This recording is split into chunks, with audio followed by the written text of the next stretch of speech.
Hello all, let's talk about principle of epidemiology and epidemiological methods. Starting with what epidemiology exactly means. So, it is a branch of medical science which treats with epidemics. So, as the name itself suggests, epidemiology, उसमें epidemics आ रहा है. हम लोग PSM में जितने सारे topics पढ़ते हैं, everything is with respect to the community. So again, epidemiology is related to the community related health problems and how to prevent them. Therefore, it is also known as science of prevention and social medicine. So, our main purpose of epidemiology is prevention and control of disease. मतलब हम लोग एक population लेंगे जिसमें हम लोग disease identify करेंगे, disease patterns देखेंगे, and we will try to find out the proper healthcare solutions and we will implement it on a larger levels. So it is a study of causation, disease distribution and eventually the prevention of the disease, which is our main purpose. तो जब हम लोग कोई population study करते हैं उसमें हम लोग कोई डिजीज़ देखते हैं जो बहुत ज़्यादा प्रिवेलेंट है, उसमें हमें समझ में आता है कि जो स्पेसिफिक डिजीज़ कोई स्पेसिफिक एज ग्रुप को, कोई स्पेसिफिक जेंडर को ज़्यादा अफेक्ट कर रही है, उससे हमें रिस्क फैक्टर्स समझ में आते हैं जिससे हमें डिजीज़ को स्टडी करने में ज़्यादा हेल्प होगा. सो हम लोग कॉजेशन स्टडी कर पाएंगे डिजीज़ का, उसका डिस्ट्रीब्यूशन कैसे है पॉपुलेशन वाइज वो देख पाएंगे, and lastly we can prevent the disease. Now, identifying risk factor is again one of the major purpose of epidemiology. Risk factors identify करके treatment evaluation करेंगे, treatment options we will evaluate, and lastly we will provide the health services. Provide as in we will make our health services more better than they were earlier, and we will implement it on the larger population. So that is our whole purpose. Now, study of distribution and determinants of disease frequency. तो इसमें सबसे पहले जानते हैं कि what is disease frequency. तो disease frequency जो होता है उसका मतलब होता है कि डिजीज़ की जो फ्रीक्वेंसी है, जो डिसेबिलिटी है या डेथ है, उनकी जो फ्रीक्वेंसी है पूरे पॉपुलेशन में. अभी हम इसको अलग अलग फॉर्म्स में डिनोट करते हैं, जैसे कि रेट्स होते या रेशोज़ होते. जैसे हम लोग बोलते हैं कि कोई एक पॉपुलेशन में कोई एक डिजीज़ बहुत प्रिवेलेंट है, जैसे कोई मार्श एरिया है, डैम्प एरिया है, वहाँ पर मलेरिया प्रिवेलेंट है.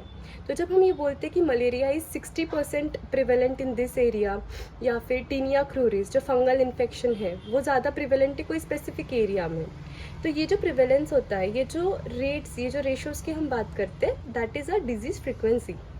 तो what is study of distribution. तो डिस्ट्रीब्यूशन का मतलब क्या होता है. डिस्ट्रीब्यूशन मतलब होता है कि अलग अलग जगह पे अलग अलग लोगों में, एज में, जेंडर में और अलग अलग जोग्राफिकल एरिया में कोई डिजीज़ किस तरीके से स्प्रेड हो रही है या फिर उसका पैटर्न क्या है डिजीज़ का, that is distribution of disease. तो यहाँ पे एपिडेमियोलॉजिस्ट जो होते हैं वो एक स्पेसिफिक टाइम पीरियड के अंदर कोई डिजीज़ कितनी ज़्यादा बढ़ रही है या कितनी ज़्यादा कम हो रही है वो स्टडी करते हैं, या फिर कोई एक स्पेसिफिक जोग्राफिकल एरिया है, जैसे हम लोग बोलते हैं कि हिमालयन बेल्ट में गॉइचर जो है वो बहुत ज़्यादा प्रिवेलेंट है. तो that is the disease pattern कि एक स्पेसिफिक जोग्राफिक एरिया में specific disease is more prevalent. Again कोई डिजीज़ सिर्फ मेल को ज़्यादा अफेक्ट कर रही है या फिर कोई पर्टिकुलर एज ग्रुप में हो रही है.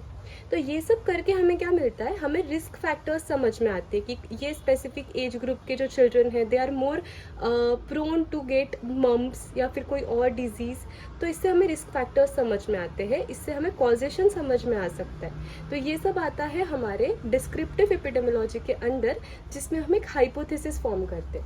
हाइपोथेसिस क्या होता है हमारा. हाइपोथेसिस होते हैं अजम्पशंस जो हम लोग बनाते हैं पूरे एक पॉपुलेशन को स्टडी करने के बाद. तो हम लोग अगर कोई एजम्पशन बना रहे हैं जैसे कि स्मोकिंग कॉजेज लंग कैंसर, तो ये हमारा हाइपोथेसिस हुआ. तो हमारे डिस्क्रिप्टिव एपिडेमियोलॉजी के अंदर हम लोग हाइपोथेसिस बनाते हैं. इटियोलॉजिकल हाइपोथेसिस मतलब कॉज है वो उसका, और उसका हम लोग एक अजम्पशन बना रहे हैं. सो डिस्क्रिप्टिव के अंदर हमेशा वी मेक हाइपोथेसिस, मतलब वी जनरेट हाइपोथेसिस या फिर वी फॉर्मुलेट हाइपोथेसिस, और वही जो एनालिटिकल होता है उसके अंडर वी टेस्ट दैट हाइपोथेसिस. तो ये जो है ये एपिडेमियोलॉजी के दो टाइप्स है. ये हो गया हमारा डिस्ट्रीब्यूशन के बारे में, तो डिस्ट्रीब्यूशन जो है वो डिस्क्रिप्टिव एपिडेमियोलॉजी से बहुत ज़्यादा रिलेटेड है. Now determinants of disease frequency. तो हमारे डिटर्मिनेंट्स क्या होते हैं? Again these are the risk factors, but यहाँ पे हम लोग रिस्क फैक्टर्स को डायरेक्ट टेस्ट करते हैं. तो टेस्ट अगर करना है तो हमें एनालिटिकल एपिडेमियोलॉजी की हेल्प लेनी पड़ेगी. तो हमें दो चीज़ें याद रखनी है. पहले हम लोग हाइपोथेसिस सिर्फ बनाएंगे तो वो डिस्क्रिप्टिव के अंदर जाएगा, और जब हम हाइपोथेसिस टेस्ट करते हैं तो वो एनालिटिकल के अंदर जाएगा. हमें तीन चीज़ें समझे यहाँ पे कि स्टडी ऑफ डिस्ट्रीब्यूशन मतलब डिजीज़ का जो पैटर्न है, कौन से एज ग्रुप में, कौन से सेक्स में, कौन से जोग्राफिकल रीजन में है, या किस टाइम पीरियड के स्पैन में वो ज़्यादा बढ़ रहा है. दूसरा है डिटर्मिनेंट्स ऑफ डिजीज़. उसमें हमें समझा डिटर्मिनेंट्स में कि हमें हाइपोथेसिस को टेस्ट करना है. और तीसरा है हमारा डिजीज़ फ्रीक्वेंसी. डिजीज़ फ्रीक्वेंसी मतलब क्या होता है?